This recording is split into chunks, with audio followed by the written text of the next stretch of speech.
May 17th, and we're just come to look at this tree that Travis noticed the beaver was working on.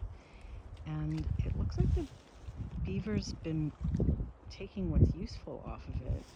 And their lodge is over there. You can just make it out in the distance underneath the slope that has arnica on it. But they are chewing on the end. Strip the bark. And they've stripped all of the bark. But they were not responsible for falling the tree. It just was a natural heave, which is kind of cool to see them recycling it. And then Travis noticed they did take the small tree next to it as well. I like the critters. Oh, you gotta get this side. Okay, I'm coming. Travis noticed that they're chewing on the side here. You can really see they're not just pulling the bark off, they're making chips. They're fully processing this thing. You can see the chips underneath it, which they take back to their lodge and they use as a mulch. Get a picture of the nose looking back, because you can see how much they've taken out from here back. Oh wow! Anyway, Oh, it looks like a duck got eaten here. Oh, so cool, right? Travis just noticed the big pile of feathers here. That definitely was a duck. There's two more.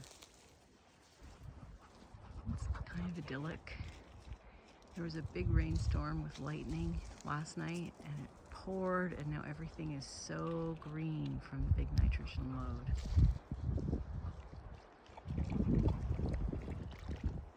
Semi-aquatic dog here that is doing the wading and drinking move. Not probably a terrible way to wade either. This really distinct path down the hill slope is from beavers. And the three musketeers are heading around, maybe to have a look at the lodge. Mark is walking up another one of the beaver trails up into the woods. They really cut themselves some serious paths. And this is another path they've made down to the water. This is still heading over to their lodge right on the other side of that hill. Beavers really do make an incredible landscape. They have worked a lot on this hill slope to take down trees, but they do it in an even way. Travis said we just missed a beaver right by the lodge. I'm sure it'll surface again.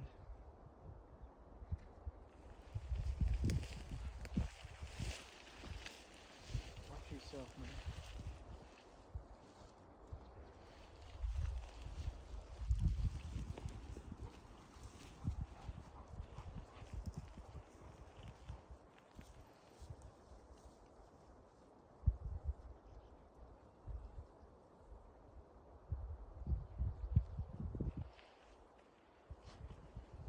The tree swans.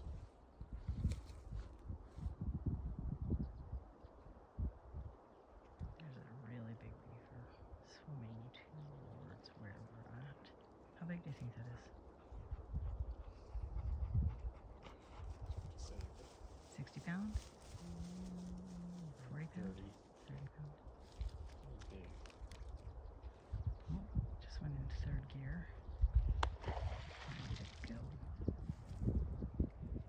This seems to be one of the first years we've seen balsam root because the deer haven't eaten all the heads off of it. We have it everywhere. And there's just been a hatch, so there's millions of insects flying around as well.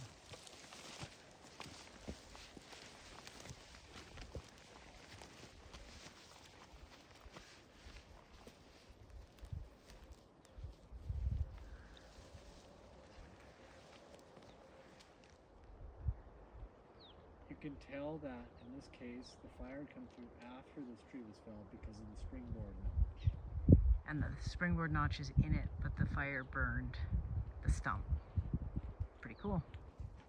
We're just having a look at an old fir chew that really shows how big a tree those beavers will take down.